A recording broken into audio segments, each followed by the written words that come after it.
Alright, so apparently Lampard will come back to Chelsea at least until the end of this season, which to me makes sense. I don't think someone like Julian Nagelsmann would like to come in right now with only 10 games to go. Someone like Jose Mourinho definitely not going to leave Roma before the end of the season. Luis Enrique, yes, is a possibility for sure. But again, those are big names and I don't think they would like to come in right now with only 10 games to play. Yes, of course, there's still the Champions League. But let's be realistic here. I don't really think we have a chance to go very, very far. So we start with Frank Lampard. He takes charge until the end of the season. Quick fix, even though I don't think it's going to fix anything. But at least it will give the club, the sporting directors, it will give them time to think about the next candidate. It will give them time to talk about the next candidate. Because believe it or not, even though we're Chelsea FC, one of the biggest clubs on the planet, I think the next manager would like some reassurance that if he comes in, he wants time, he wants to do things his way. Not the way of the American, not the way of whoever thinks that he's in charge of the club. He would love to work with probably the sporting directors. Now that we actually have some kind of structure at the club, they would like to work together. So of course that process of vetting, talking about the future, talking about the plan, will take some time. Now, Frank Lampard, as I said, okay, quick fix until the end of the season. But who's next? Julian Nagelsmann, Jose Mourinho, Luis Enrique, Pochettino. Who's next? So, first up, let's try and look at the win percentage of each coach. And I'll start with Graham Potter. So Graham Potter, as you can see, we're going to have a look at Brighton when he was there, because he did a good job there. Well, at least that's what, of course, everybody was saying. He did a great job there. Well, a win percentage of 31%. Of course, before he joined Chelsea, Brighton were playing quite good. So we'll give them that. But still, 31.1% win percentage. Then at Chelsea, 38.7%. Not that great. If we go and look at Lampard, for example, as you can see, he had a 52.4% win record, which is, again, much better than what you would probably think if you only read the headlines. Remember, before he got sacked, we were on a 16-17 game win streak. Of course, lots of draws, but still, 16-17 game win streak, not that bad. Then at Everton, of course, wasn't that great of a stint. But if we're being honest, it's not like they've invested that much when he was there, besides Onana. But still, 27.3% win record, not great.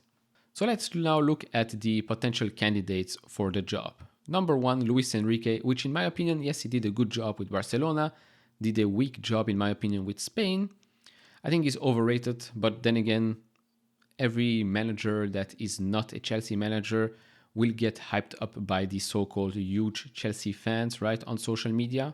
We know they do it for clicks and retweets and whatnot. So let's have a look at his stats. So if we look at Barcelona, so at Barcelona, it was very, very good, 76.24%. Then at Spain, the first stint there, 75%, but only 8 games.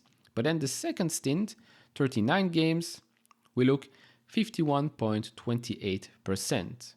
So not as good as with Barcelona. And then if you look at the other, Celta, Roma, also below 50%. Up next, Julian Nagelsmann.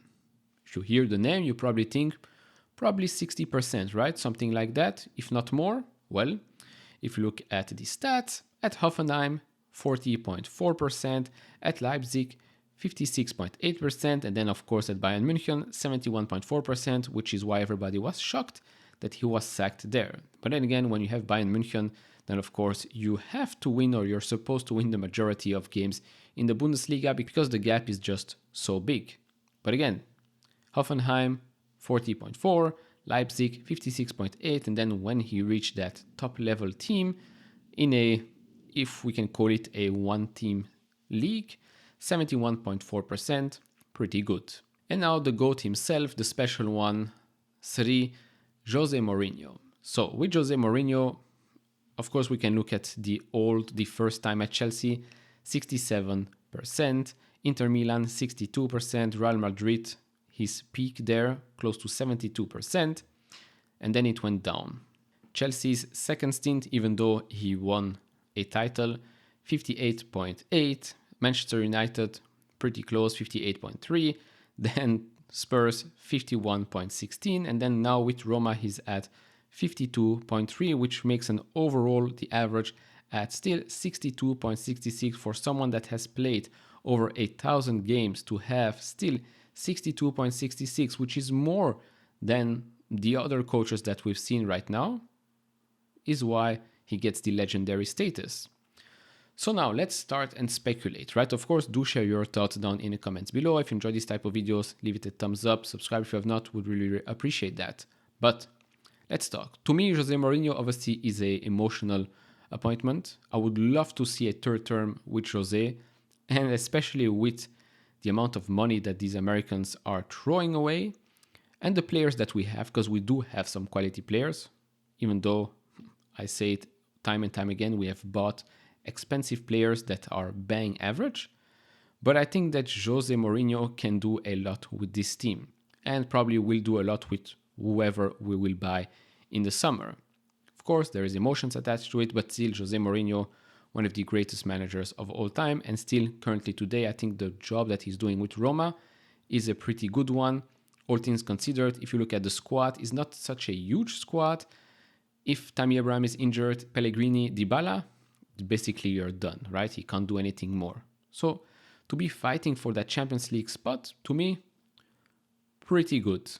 Then Julian Nagelsmann, of course, very, very young. We've seen what he can do. Of course, he first came to the scene with Hoffenheim, then with Red Bull Leipzig, which again, we have that connection right now with the Red Bull model a bit. So could work out for us as well. And then with Bayern, of course, when you have Bayern München, I think he did a tremendous job, even after losing Lewandowski, I think, and not replacing someone like Lewandowski, by the way, because I think a lot of people forget about this. Yes, Choupo has been doing a good job, but he's no Lewandowski. And still dominating in the Champions League. What, they were second for a second in the Bundesliga, and that's enough? No, probably some backroom fights. Same with Thomas Tuchel. Then again, the question comes, why fire Thomas Tuchel and then basically hire his copy-paste guy? Of course, different philosophies, but still, I don't think he's going to play the puppet for Burley and co, if we're being honest. And then Luis Enrique, same thing here. I don't think he will come and manage Chelsea to play a way that the boss wants him to play. I think if he comes to Chelsea, he will basically say, look, this is the way I want to play. Don't interfere with my plans. If you do, I won't come. And that's about it. And fair enough. I think every manager should be able to say this. I mean, that's basically what Conte has said before he left Tottenham. I can't do this anymore. I mean, I'm here to win. If the guys on top don't want to back me, don't want to follow my philosophy, then what the heck am I doing here?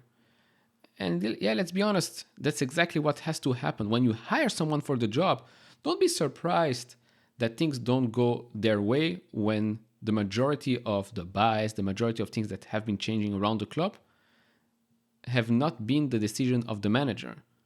Shall I remind you? Thomas Tuchel, yes, he wanted De Ligt, we didn't get him. Guess what? He's at Bayern right now. Pavard, we didn't get him. Guess what? He's also at Bayern right now. Serge Gnabry, we didn't get him. Guess what? He's also at Bayern right now. So I think Thomas Tuchel is pretty happy that he ended up at Bayern München right now with players that he actually wanted. Not second or third or fourth picks that Chelsea had to buy for an enormous amount because we missed out on the actual good players that we wanted. It's the same story with Conte. Conte wanted Lukaku, not Morata. Mourinho, he wanted defensive players, right? Good defensive players in Manchester United. Didn't get those.